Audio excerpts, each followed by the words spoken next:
Hello viewers, कैसे हो आप सभी। आशा करते हैं आप सभी बिल्कुल बढ़िया होंगे। व्यूवर्स, आज फिर लेकर आए हम अपनी इंडियन इकोनॉमिक्स की नेक्स्ट वीडियो।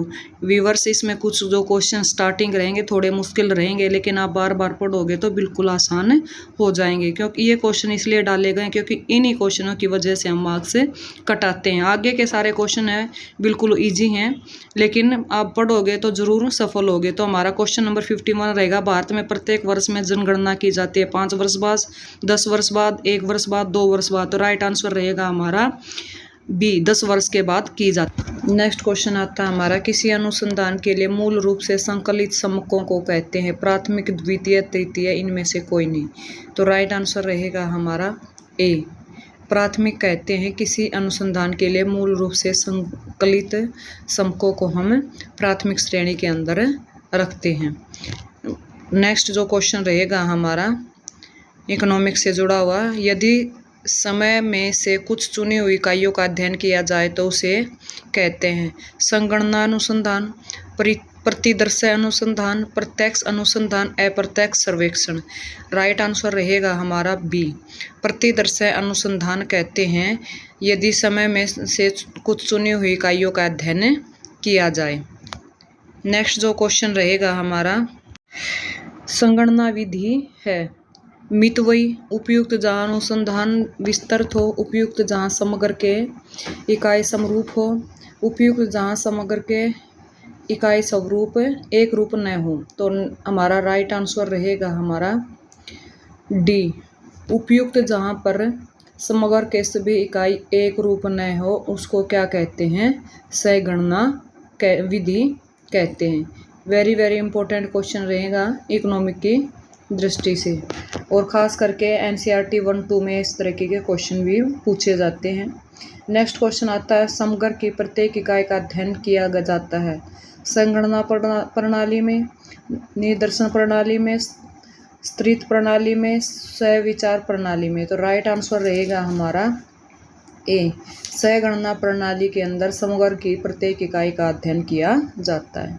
नेक्स्ट क्वेश्चन आता है हमारा, आंकड़ों के स्रोत हैं प्राथमिक, द्वितीय, प्राथमिक और द्वितीय, इनमें से कोई नहीं। तो राइट आंसर रहेगा हमारा सी, प्राथमिक और द्वितीयक आंकड़ों के स्रोत होते हैं। नेक्स्ट जो क्वेश्चन रहेगा, प्रश्नावली का प्रयोग किया जाता चित्र बनाने में, लॉरेंज वक्र बनाने में, चित्र बनाने में और लॉरेंज वक्र बनाने में या सर्वेक्षण में। तो राइट आंसर रहेगा हमारा डी, सर्वेक्षण में प्रश्नावली का प्रयोग किया जाता है। नेक्स्ट क्वेश्चन रहेगा हमारा, डाक द्वारा प्रश्नावली भेजकर सूचनाएं संग्रहित करना उपयुक्त होता है वहां पर अनुसंधान का क्षेत्र सीमित होता है, सूचनाएं निरंतर एवं सतत आधार पर आवश्यक होती हैं, उस स्तर की शुद्धता आवश्यक होती है, सूचक शिक्षित होते हैं। तो राइट आंसर रहेगा हमारा इसमें डी, सूचक शिक्षित होते हैं। तो डाक द्वारा प्रश्नावली भेजकर सूचनाएं संग्रहित करना उपयुक्त होता है। नेक्स्ट क्वेश्चन रहेगा, प्राथमिक संबंध अनुसंधानकर्ता प्राप्त करता है स्वयं, समाचार पत्रों द्वारा, पत्रिकाओं द्वारा, अन्य साधनों द्वारा। तो राइट आंसर रहेगा हमारा ए, स्वयं, यानी प्राथमिक जो संबंध अनुसंधानकर्ता स्वयं प्राप्त करता है। नेक्स्ट क्वेश्चन रहेगा, समाचार पत्र किस प्रकार के आंकड़े का स्रोत है? प्राथमिक, द्वितीयक, प्राथमिक और द्वितीयक, इनमें से कोई नहीं। तो राइट आंसर रहेगा हमारा बी, द्वितीयक समाचार पत्र द्वितीयक आंकड़ों का स्रोत होता है। क्वेश्चन थोड़े मुश्किल है, लेकिन अगर बार बार पढ़ोगे तो आसान हो जाएंगे। नेक्स्ट क्वेश्चन है, प्रकाशित आंकड़े होते हैं प्राथमिक, द्वितीयक, तृतीय। तो राइट आंसर रहेगा हमारा बी, द्वितीयक होते हैं प्रकाशित आंकड़े। प्रकाशित का मतलब जिनके ऊपर मेन हेडलाइंस होते हैं उनको प्रकाशित आंकड़े बोलते हैं। नेक्स्ट जो क्वेश्चन रहेगा, आंकड़ों को सरकारी स्रोत है आर्थिक सर्वेक्षण, जनगणना रिपोर्ट, आर्थिक सर्वेक्षण और जनगणना रिपोर्ट, इनमें से कोई नहीं। तो राइट आंसर रहेगा हमारा सी, आर्थिक सर्वेक्षण और जनगणना रिपोर्ट आंकड़ों का सरकारी स्रोत है। नेक्स्ट क्वेश्चन आता है जो सम्यक अनुसंधानकर्ता द्वारा स्वयं एकत्रित किए जाते हैं क्या कहलाते हैं? प्राथमिक, द्वितीयक, प्राथमिक और द्वितीयक, इनमें से कोई नहीं। तो राइट आंसर रहेगा हमारा ए, प्राथमिक कहे जाते हैं जो सम्यक अनुसंधानकर्ता द्वारा स्वयं इकट्ठे किए जाते हैं। नेक्स्ट क्वेश्चन है अनुसंधान की विधियां 2, 4, 6, 8। तो राइट आंसर रहेगा ए, अनुसंधान की 2 विधियां होते हैं। अनुसंधान का मतलब होता है रिसर्च करना, बार बार अनुसंधान आ रहा है तो पजल मत होना। नेक्स्ट क्वेश्चन आता है जनगणना अनुसंधान है समग्र की प्रत्येक इकाई का अध्ययन, निदर्शन के सभी इकाई, समग्र की प्रत्येक इकाई का अध्ययन और निदर्शन की सभी इकाई, इनमें से कोई नहीं। तो राइट आंसर रहेगा हमारा ए, समग्र की प्रत्येक इकाई का अध्ययन करना जनगणना अनुसंधान होता है। नेक्स्ट क्वेश्चन आता है निम्न में से निदर्शन का एक प्रकार कौन नहीं है? दैव प्रतिचयन, सविचार प्रतिचयन, मिश्रित प्रतिचयन, दोगुना प्रतिचयन। तो उत्तर रहेगा हमारा डी, दोगुना प्रतिचयन निदर्शन की एक प्रकार नहीं है, बाकी निदर्शन के प्रकार हैं। नेक्स्ट क्वेश्चन आता है संगणना विधि सर्वाधिक उपयुक्त किसके लिए है? सजातीय समंक के लिए, विजातीय समंक के लिए, सभी समंक के लिए, इनमें से कोई नहीं। तो राइट आंसर रहेगा हमारा बी, विजातीय समंक के लिए संगणना विधि सबसे ज़्यादा उपयुक्त है। नेक्स्ट क्वेश्चन आता है लॉटरी विधि से इकाइयों का चयन किया जाता है देव निर्दर्शन प्रणाली में, मिश्रित निदर्शन प्रणाली में, प्रतिचयन प्रणाली में, संगणना प्रणाली में। तो राइट आंसर रहेगा ए, देव निदर्शन प्रणाली में लॉटरी विधि इकाइयों का चयन किया जाता है। नेक्स्ट क्वेश्चन आता है हमारा एनएसएस की स्थापना हुई थी 1969 में, 1970 में, 1930 में, 1950 में। तो राइट आंसर रहेगा हमारा ए, 1969 में एनएसएस की स्थापना की गई है। नेक्स्ट क्वेश्चन रहेगा जनसंख्या की विशेषता है व्यापकता, नियमितता, निश्चित क्षेत्र, इनमें सभी। तो राइट आंसर रहेगा हमारा डी, सभी जो आंसर हैं वो जनसंख्या की विशेषता है जिसके अंदर व्यापकता भी आती है, नियमितता भी आती है और निश्चित क्षेत्र भी इसके अंदर शामिल होता है। ये क्वेश्चन वेरी वेरी इंपॉर्टेंट है। नेक्स्ट क्वेश्चन आता है हमारा सामाजिक आर्थिक सर्वेक्षण का आयोजन करता है एनएसएसओ, सीएसओ, एनएसएसओ और सीएसओ, इनमें से कोई नहीं। तो राइट आंसर रहेगा हमारा ए, एनएसएसओ आर्थिक सर्वेक्षण का आयोजन करता है, यानी इसकी फुल फॉर्म दी गई है। नेक्स्ट क्वेश्चन रहेगा हमारा औद्योगिक समंकों का संग्रह होता है एनएसएसओ द्वारा, एफसीआईजीआरआई द्वारा, एनएसएसओ द्वारा या एफसीआईजीआरआई द्वारा, इनमें से कोई नहीं। तो राइट आंसर रहेगा हमारा ए, एनएसएसओ द्वारा होता है। नेक्स्ट क्वेश्चन आता है हमारा आर्थिक नीति कब लागू की गई है? 1991 में, 1999 में, 1909 में, इनमें से कोई नहीं। तो राइट आंसर रहेगा हमारा एक, 1991 में आर्थिक नीति शुरू की गई है। जो हमारी अभी पीछे फुल फॉर्म आई थी, फुल फॉर्म की मैं नेक्स्ट वीडियो में वीडियो डालूंगी ताकि आपको फुल फॉर्म पता चल जाए। नेक्स्ट क्वेश्चन आता है कौन सी ऐसी प्रक्रिया जिसमें अर्थव्यवस्था की प्रतिबंधों को ढील देते हैं ताकि अर्थव्यवस्था को आगे बढ़ाने में बाधक न हो? आर्थिक राजकोष के उदारीकरण, निजीकरण। तो राइट आंसर रहेगा हमारा सी, उदारीकरण ऐसी प्रक्रिया जिसमें अर्थव्यवस्था के प्रतिबंधों को ढील देते हैं। नेक्स्ट क्वेश्चन आता है विश्व अर्थव्यवस्था में आय खुलेपन, बढ़ती हुई परस्पर निर्भरता तथा आर्थिक एकीकरण के फैलाव से है आर्थिक वैश्वीकरण, उदारीकरण, निजीकरण। तो राइट आंसर रहेगा हमारा बी, वैश्वीकरण के अंदर आता है विश्व अर्थव्यवस्था में आय खुलेपन, बढ़ती हुई परस्पर निर्भरता तथा आर्थिक एकीकरण के फैलाव को इसके अंदर शामिल किया गया है। नेक्स्ट क्वेश्चन है लघु उद्योगों में निवास की सीमा को बढ़कर कितने करोड़ किया गया? 2 करोड़, 1 करोड़, 1.5 करोड़ या 1 करोड़ 80 लाख। तो राइट आंसर रहेगा हमारा बी, 1 करोड़ कर दिया गया है लघु उद्योगों में निवेश की सीमा को बढ़ाकर। नेक्स्ट क्वेश्चन आता है अति लघु उद्योगों में निवेश की सीमा को बढ़कर कितने लाख किया गया है? 1.5 लाख, 10 लाख, 20 लाख या 25 लाख। तो राइट आंसर रहेगा हमारा डी, 25 लाख कर दिया गया है अति लघु उद्योगों में निवेशों की सीमा को बढ़ाकर। नेक्स्ट क्वेश्चन आता है इनमें से कौन सा उद्यम सार्वजनिक क्षेत्र के अंतर्गत आता है?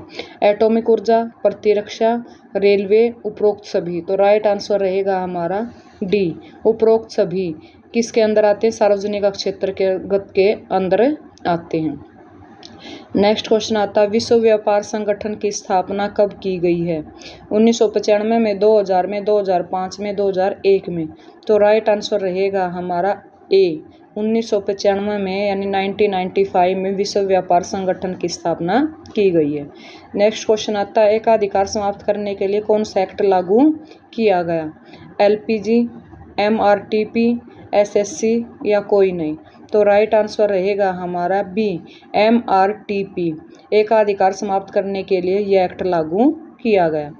नेक्स्ट क्वेश्चन आता है कौन से सुधारों में देश की मौद्रिक तथा बैंकिंग नीतियों में सुधार होता है? आर्थिक, वित्तीय, नैतिक, सामाजिक। तो राइट आंसर रहेगा हमारा बी वित्तीय। सुधार से देश की मौद्रिक तथा बैंकिंग नीतियों में सुधार होता है। अगर वित्तीय सुधर जाता है तो हमारा देश के बैंक भी सुधर जाते हैं। नेक्स्ट क्वेश्चन आता है रिजर्व बैंक किस प्रकार व्यावसायिक बैंक पर नियंत्रण रखता है? ब्याज दरों को निर्धारण द्वारा, निवेश द्वारा, आयात द्वारा या रिजर्व द्वारा। तो राइट आंसर आएगा ए ब्याज दरों का निर्धारण द्वारा रिजर्व बैंक व्यावसायिक बैंक पर निर्धारण रखता है। नेक्स्ट क्वेश्चन आता है नई नीति के अनुसार भुगतान शेष होता है बढ़ा है, घटा है, गुणा है या कोई भी नहीं। तो राइट आंसर आएगा हमारा बी घटा है। नई नीति के अनुसार भुगतान जो होता है वो भुगतान शेष होता है घटा है। नेक्स्ट आता है क्वेश्चन नंबर 1969 में 14 बड़े बैंकों को क्या किया गया? केंद्रीकरण, निजीकरण, वैश्वीकरण, कोई भी नहीं। तो राइट आंसर रहेगा हमारा ए 1969 में 14 बड़े बैंकों का मिलाकर केंद्रीकरण किया गया। ये वेरी इंपॉर्टेंट क्वेश्चन है। नेक्स्ट क्वेश्चन है सरकार की कराधान और सार्वजनिक व्यय नीतियों को सामूहिक रूप से कौन सी नीतियां कहा जाता है? राजकोषीय नीतियां, प्रत्यक्ष नीतियां, कर व्यवस्था, विदेशी नीतियां। तो राइट आंसर रहेगा हमारा ए राजकोषीय नीतियां कहा जाता है सरकार की कराधान और सार्वजनिक व्यय नीतियों को। नेक्स्ट क्वेश्चन रहेगा ब्रिटिश समय के दौरान भारतीय अर्थव्यवस्था थी पिछड़ी, अर्ध सामंती, पिछड़ी और अर्ध सामंती इनमें से कोई नहीं। तो उत्तर रहेगा हमारा सी पिछड़ी और अर्ध सामंती व्यवस्था थी ब्रिटिश समय के दौरान जो भारतीय अर्थव्यवस्था रही है। पिछड़ी यानी पिछड़ी होने की वजह से और सामंती राज होता था इसकी वजह से। नेक्स्ट क्वेश्चन आता है किस वर्ष महाविभाजन का वर्ष कहते हैं? 1931 को, 1941 को, 1921 को, 1911 को। तो राइट आंसर रहेगा हमारा सी 1921 का जो दशक है या वर्ष है उसको महाविभाजन का वर्ष कहा जाता है। नेक्स्ट क्वेश्चन आता है बैंकिंग क्षेत्र अर्थव्यवस्था के क्षेत्र में सम्मिलित होता है तृतीयक, प्राथमिक, द्वितीयक, इनमें से कोई नहीं। तो राइट आंसर रहेगा हमारा फर्स्ट यानी ए तृतीयक। बैंकिंग क्षेत्र अर्थव्यवस्था होती है वो हमारे तृतीयक सेक्टर में आती है। यानी हमारे 3 सेक्टर होते हैं प्राइमरी, सेकेंडरी, टर्सरी। तो कौन से सेक्टर में आती है? टर्सरी सेक्टर में बैंकिंग अर्थव्यवस्था आती है। नेक्स्ट क्वेश्चन है कृषि क्रियाएं किस क्षेत्र से संबंधित है? द्वितीयक, प्राथमिक, तृतीयक, इनमें से सभी। तो उत्तर रहेगा हमारा प्राथमिक यानी बी। कृषि क्रियाएं जो होती हैं प्राथमिक क्षेत्र से संबंध रखती है यानी प्राइमरी एक्टिविटी होती है हमारी। नेक्स्ट क्वेश्चन आता है ब्रिटिश काल में भारत के प्रथम जनगणना कब संपन्न हुई थी? 1882 में, 1991 में, 1881 में, 1982 में। तो राइट आंसर रहेगा हमारा सी 1881 में संपन्न हुई थी। नेक्स्ट क्वेश्चन है ब्रिटिश औपनिवेशिक शासनकाल के अंतर्गत समस्त पूर्वी भारत में किस प्रकार की व्यवस्था थी? महलवारी, जमींदारी, महलवारी और जमींदारी, इनमें से कोई नहीं। उत्तर रहेगा हमारा बी जमींदारी व्यवस्था थी ब्रिटिश औपनिवेशिक काल के दौरान। नेक्स्ट क्वेश्चन है स्वतंत्रता के पश्चात भारत में किस आर्थिक प्रणाली को अपनाया गया? पूंजीवादी, मिश्रित, समाजवादी, इनमें से कोई नहीं। तो राइट आंसर रहेगा बी मिश्रित अर्थव्यवस्था को अपनाया गया था स्वतंत्रता के बाद भारत की आर्थिक प्रणाली में, यानी पूंजीवादी और समाजवादी दोनों का मिश्रण। नेक्स्ट क्वेश्चन है देश की स्वाधीनता के समय कृषि की स्थिति थी? अच्छी स्थिति, बहुत पिछड़ी स्थिति, खाद्यान्न की कमी, बहुत अच्छी स्थिति। तो राइट आंसर रहेगा हमारा बी बहुत पिछड़ी स्थिति थी जब हम गुलाम थे या स्वाधीनता के दौरान। नेक्स्ट क्वेश्चन है, भारत में प्रथम आधिकारिक जनगणना हुई थी 1951 में, 1947 में, 1881 में, 1921 में। तो राइट आंसर रहेगा ए, 1951 में भारत में पहली बार आधिकारिक जनगणना हुई थी, जब हमारा देश आज़ाद हो गया था और संविधान लागू हो गया था। नेक्स्ट क्वेश्चन आता है, परंपरागत तकनीकी में सबसे महत्वपूर्ण आगत क्या था? पूंजी, बीज, श्रम, उर्वरक। तो राइट आंसर रहेगा हमारा सी, श्रम परंपरागत तकनीकी में सबसे महत्वपूर्ण माना जाता था। नेक्स्ट क्वेश्चन आता है, भारतीय अर्थव्यवस्था बंद अर्थव्यवस्था, अंतर्राष्ट्रीय अर्थव्यवस्था, अक्षेत्रीय अर्थव्यवस्था, खुली हुई अर्थव्यवस्था। तो राइट आंसर रहेगा हमारा डी, खुली हुई अर्थव्यवस्था भारतीय अर्थव्यवस्था के अंदर आती है, यानी खुली अर्थव्यवस्था का मतलब सबके सामने। नेक्स्ट क्वेश्चन आता है, स्वतंत्रता प्राप्ति के समय भारतीय अर्थव्यवस्था की मुख्य विशेषता थी? अर्ध सामंती होना, गतिहीन होना, अर्ध विकसित होना, इनमें सभी। तो राइट आंसर हमारा डी रहेगा। ये जो सारी कमियां थी ये हमारी स्वतंत्रता प्राप्ति के समय भारत की अर्थव्यवस्था की कमियां थी।